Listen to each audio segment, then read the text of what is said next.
Forewarning, there is a lot of math when it comes to shaders in general, but in particular, I'm going to be talking quite a bit about vectors in this video, and vector math. I don't want this to end up being a tutorial on how vector math works. If you've taken a high school physics class, you should be good. If you've taken a linear algebra class, you could probably present this tutorial better than I can. Otherwise, I suggest going and brushing up on vectors before you continue. I'm not joking around. If you ask me in the comments how vector math works, I'm not going to be happy. On that cheery note, let's talk about fog. Okay, hello all you crazy people out there. My name is Michael, I like wizards and dragons and making games, and welcome back to 3D Games and GameMaker Studio 2. It's been a little while. So today I'm going to talk about fog. I was going to do lighting initially, but fog is a little bit less math, and I don't want to throw too much shader math at people at once. So we're going to talk about fog. This is the current state of 3D last time I was messing around with it. I believe this was the, was this the raycasting into the world? Was this the one where I hit the tab button and like throw a ball out wherever the cursor is pointing? It is. Okay, so that's where we are right now. So we're going to start talking about fog, and for very basic effects, if you remember old GameMaker, you probably remember a function called, it doesn't really matter where I type it out because it's not going to be a permanent part of my code, D3D set fog. That has been replaced by GPU set fog, and this is something you can use for a basic fog effect. It works the exact same way the old D3D fog functions did. The one little issue with that is that if you write your own shader, things like fog calculation is suddenly up to you. Hey. So let's go. That's not the camera object. Where is the camera object? So this is the camera object. This is where everything is drawn from. I've been doing this more and more lately, and I should probably keep doing it more and more, but maximizing these code windows so that you can see more of them at once, since I only really need to deal with one piece of code at a time. So as of right now, everything is drawn with the default shader. If you want to use the built-in lighting and fog, by the way, I did do videos on those a while ago. I'll put links to those probably in a card and in the description if you want them. I would not recommend using them because when you do 3D, you tend to use your own shaders, and like I said, when you tend to use your own shaders, you tend to have to write your own lighting and fog equations. So I'm going to create myself a shader. Let's go in here, create shader. I'm going to call it basic 3D stuff. And let's set the shader up at the top of the draw event. Shader set, shader basic 3D stuff. At the bottom of the draw event, I'll move it a couple more lines down.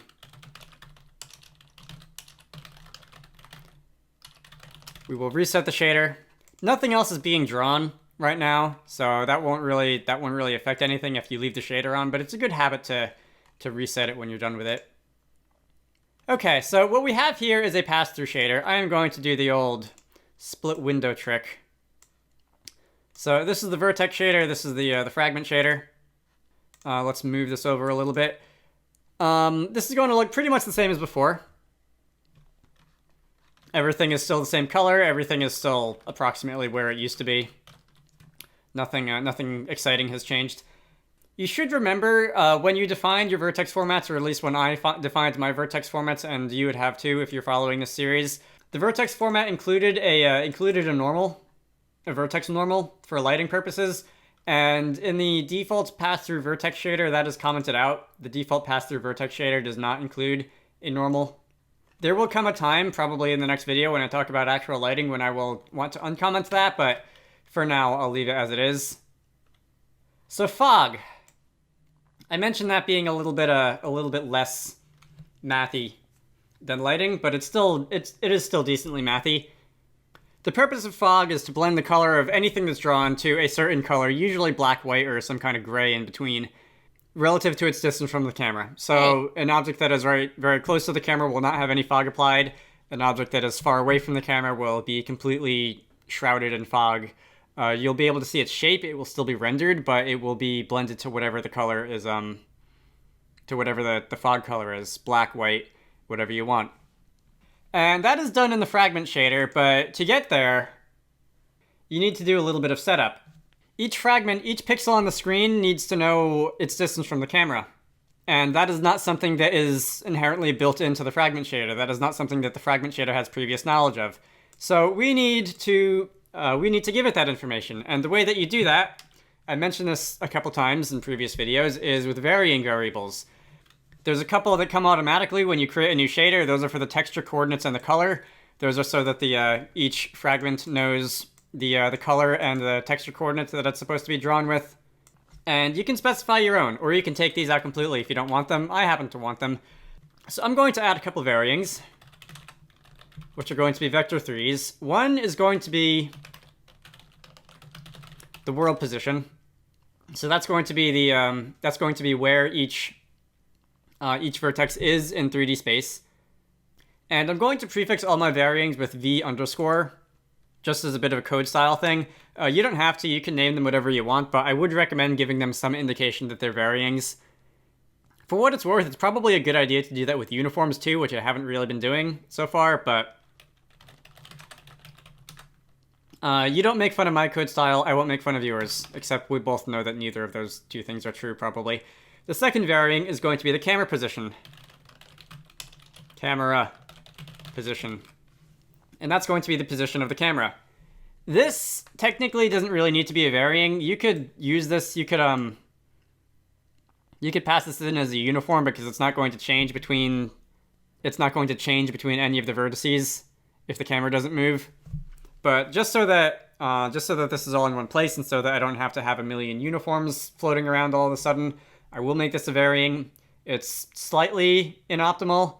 It's not inoptimal enough for me to worry about it right now. So down here at the bottom of the vertex shader in the main function, let's put that on the same line because that bothers me more than it should.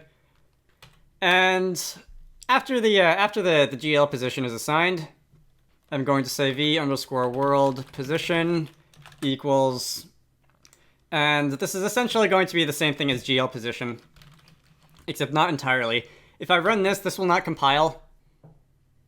As you see, there's an error in the vertex shader at line 18 on assignment. It's actually line 19 because, as I've said, and I don't know why this is still the case after like 7 years of shaders being a thing in GameMaker, their shader errors point to the wrong line. There's an off by 1 error somewhere. This is the result of this is a vector 4, sorry, and world position expect a vector 3. You can change the world position to a vector 3 and just use the XYZ of it, or you are allowed, this is a vector, you can say the quantity of this dot XYZ. Oops, yes, that was actually correct. No oops. And now this will compile. There is, this doesn't do anything.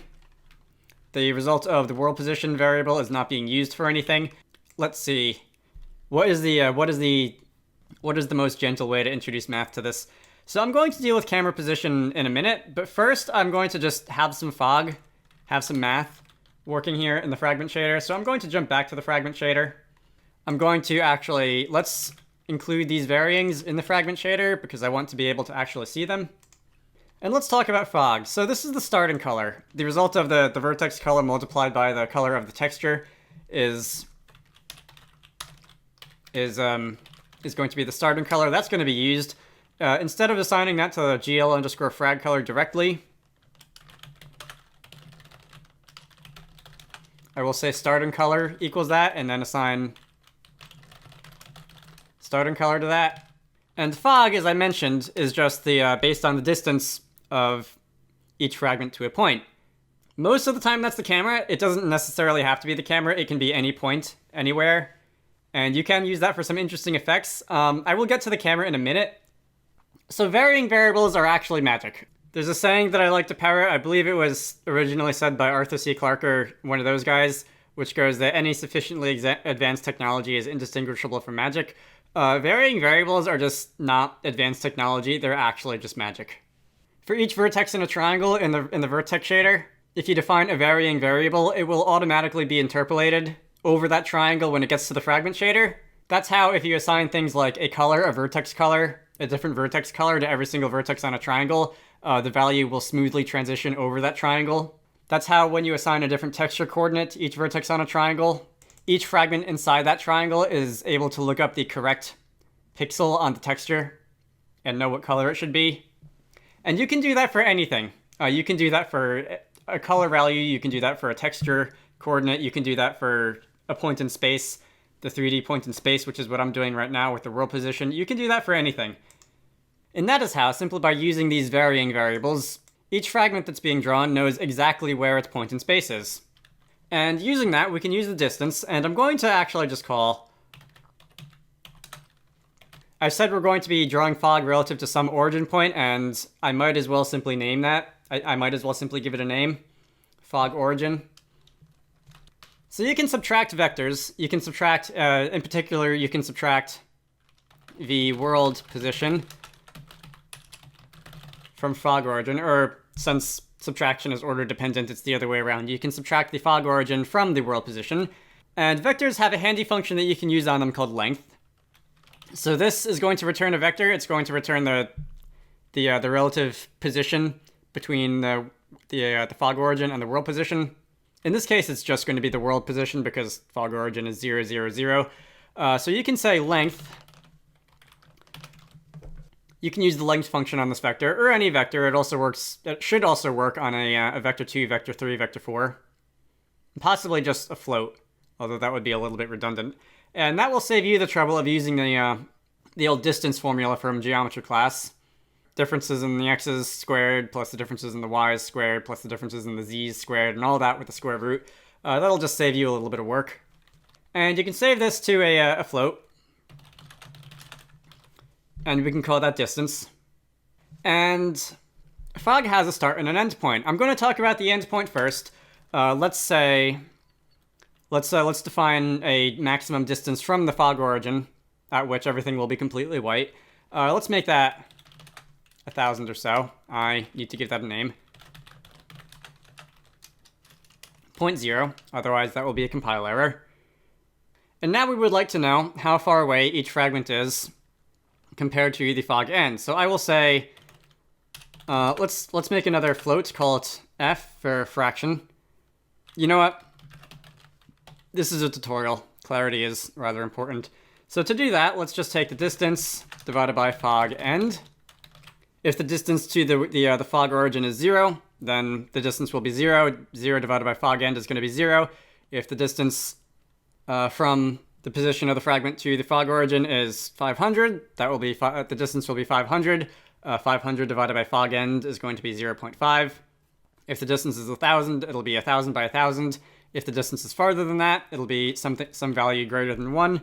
So the way that we're going to look at this is that 0 is a value where fog is completely off, where it has no effect on the final color, and 1 is going to be the value where it's completely on, where the final color simply is the fog, and any value in between 0 and 1 is going to be some fractional value, is going to be some partial blending to the fog color.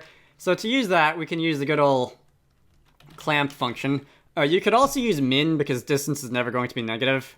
You could just take the minimum of the distance and 1.0, 1.0. Clamp will work just as well. You could clamp it between 0 and 1. And now, to do the actual color blending, we will say we can define a vector for, call it final color. I'm using snake case for some of these variables and camel case for others. I don't even know why. I just kind of started doing that without realizing it. You don't make fun of my code style, I won't make fun of yours. Except we both know that neither of those two things are true, probably. GameMaker language is generally snake case because all the built-in functions are, like, use the underscore between words instead of a capital letter, instead of something like that, like some other languages would. In GLSLES, it's a... Well, you can see in some places like this, it's using both. Base texture is a GameMaker thing, texture 2D is a GL thing. I'm not going to dedicate any more energy to code style in this video. If you've ever used the lerp function in GML to interpolate one value from a start to an end by some amount, GLSLES has something similar, and that is mix. I believe HLSL calls it something else. The other shader languages might call it something else. I can't remember off the top of my head. Hey. This will interpolate a value in much the same way. So we have a starting color, which is going to be starting color. We have an ending color, which is going to be the fog color. Let's define the fog color. That will be a vec4. And this is going to be vec4 1.0. I'll make it pure white. I'll make it white because I think that'll be easier to see. 1.0, 1.0, and the alpha will be 1.0. So the destination value that we're going to be interpolating towards is going to be fog color. And the fraction, this is going to be a float. It's going to be simply fraction. It's going to be a value between 0 and 1. And that should do it for fog, starting at the world origin. Now we just have to assign the final color to the actual fragment color. The frag color being the value that we're working towards, that the entire point of the shader program is working towards. So now you can see, over here at the world origin, things are pretty normal-ish. Not exactly, but pretty normal. And the farther we go, the farther out we go.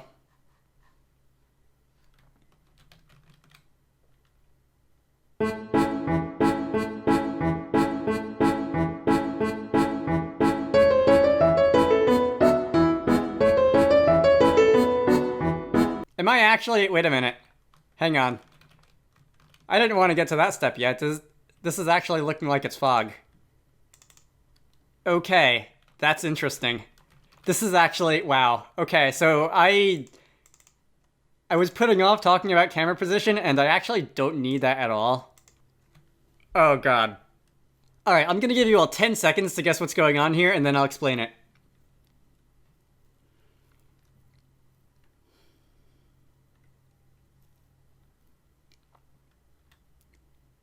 Okay, your 10 seconds are up. So I don't need camera position, at least not in this implementation.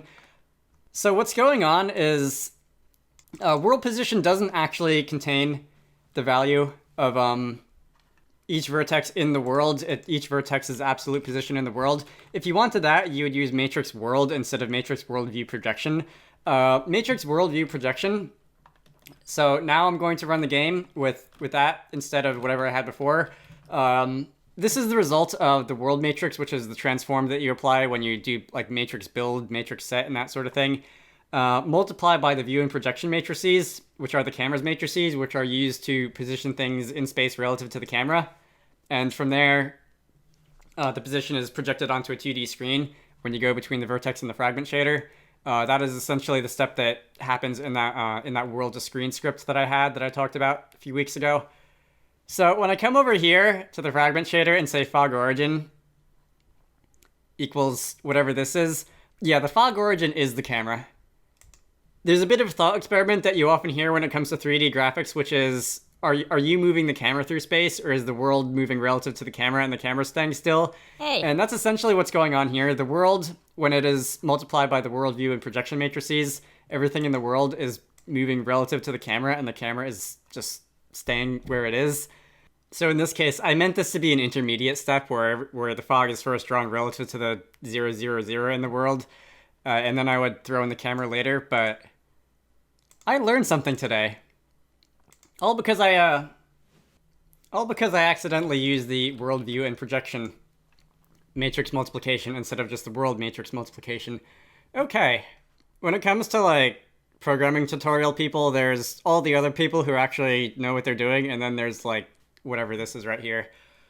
So with that aside, the second part of fog is that often you do not want fog to immediately start at the camera's position. You want there to be some distance from the camera at which no fog will be used. And then after that, the fog will start to be applied until it gets to the end distance. Instead of a single sphere around whatever the point of the fog origin is, you can think of it as a bit of a donut. Or two spheres. So I will say, let's say float fog start, and that can be like, what's your favorite number? 500? I think my favorite number changes about 3 times a video these days. And now, instead of the fraction being just simply the distance to the fragment divided by the fog end value, it's going to be the distance between the fragment and the fog start divided by the distance between the fog end and the fog start. So that's going to be, let's see, distance minus fog start divided by fog end minus fog start. And hopefully future self will go and have the foresight to throw a little helpful image graphic on the screen right now. This says if you've ever tried to normalize, that's basically the math that's going on here. There's the value minus the minimum divided by the quantity of the maximum minus the minimum. So we will run the game again, and as you can see, you can see a couple things, but the fog is not starting until a certain distance away, about-ish, I want to say, where the nearest red cubes are. And before that, there's no fog. It's also kind of darkening a little bit. So this can be thought of as negative fog right here around me, which is not quite what I intended. This is where you would want to use the clamp function instead of simply min. Alternatively, you could use both max and min. So we will be clamping the fractional value between 0 and 1 instead of simply saying take the minimum, because then you can still have a value less than 0, and since it's a linear interpolation that we're doing, it'll still work. So now the fog doesn't start until a certain distance away, which is about where the red cubes are, and we're not actually darkening anything around us, so that's cool. This is approximately exactly what GPU set fog would be doing, except we've done it ourselves instead of relying on a built-in system. You can do a couple other cool things with this.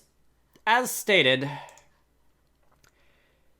if you wanted to not use the actual camera's position, that actually saved me quite a bit of work, because I was going to talk about how to pull the position of the camera out of the view matrix, which is not exactly as straightforward as just saying XYZ. But I don't have to do that, because I'm happy. That saves me a bit of work. So if we go back to this, you can use this if you wanted to for example, have like fog at a set point on the map and have the player like walking through fog or something.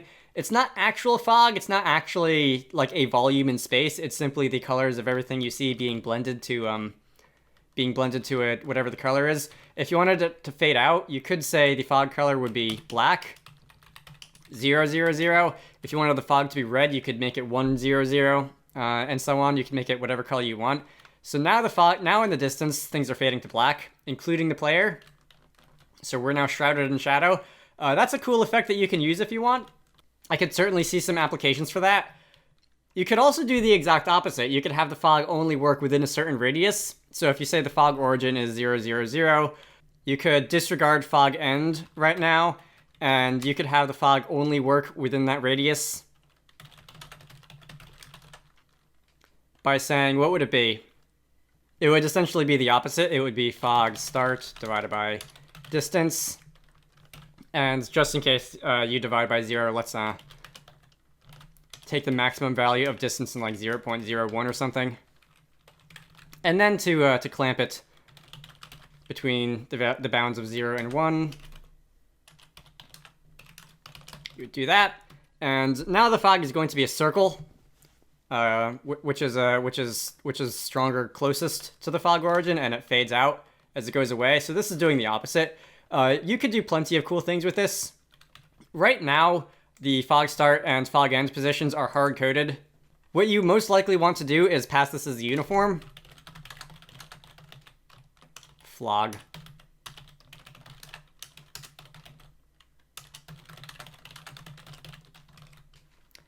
What you most want to do is make those a uniform so that you can control it through code while the game is running. You could have the fog recede or advance in certain areas or something like that.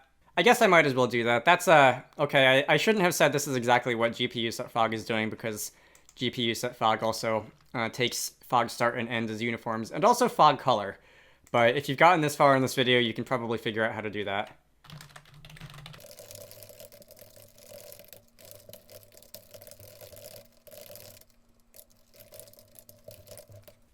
So now fog start and fog end have been parameterized, and they are no longer hard-coded values. Again, you would probably want to do the same with fog color, except I think you all know how uniforms work. This would let you do some fun things naturally. I am going to go back to the original fog. Actually, you know, no, I'm not. I think this is going to look cool. If you want to, for example, you could have this pulse. Fog end isn't actually being used here. Let's throw a nice sine wave in there. see, the current number of seconds since the game has started, and let's give it a minimum value.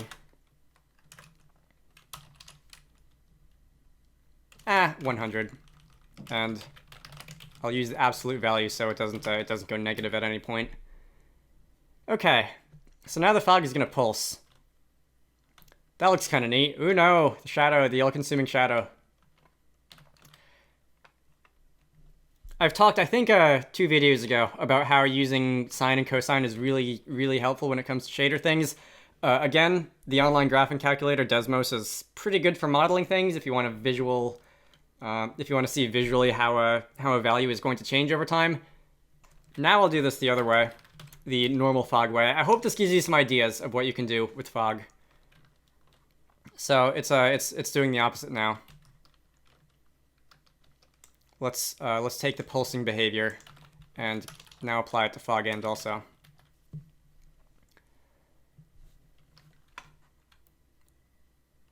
Ooh, boing. The shadow's like bouncing off of me right now. It's great. Okay, how long have I been recording for? I've been recording for 43 minutes. No idea what that's gonna get cut down to. I hope this gives you ideas. You can do a lot of cool things just with these couple equations right here, just with the concept of fog. Next time I will actually talk about lighting, which is going to be a little bit more advanced, and it's going to talk about normals and dot products and that sort of thing. I gave the warning about I hope you understand vector math at the beginning of this video, and I'm going to extend that in the next video to I hope you understand dot products. Anyway, my name is Michael. I like wizards and dragons and making games. I try to post about 2 of these game dev videos a week, often to do with 3D things, like right now. I have a Patreon, so if you want to contribute towards these videos being made a little bit, links to that are in the usual places. The code that I'm using right now, link, GitHub, video description. Other than that, I think I'm done. I hope you found that useful. Go ahead and have some fun with fog, because fog is definitely something that you can use to add some cool effects to your game with relative ease. And I will see you all later. Special thanks to Edward Holt, Indie Punch, and Zenith for supporting these videos. If you want your name in the credits and to force me to pronounce them out loud at the end of every video, head over to the Patreon page in the video description and join the fun.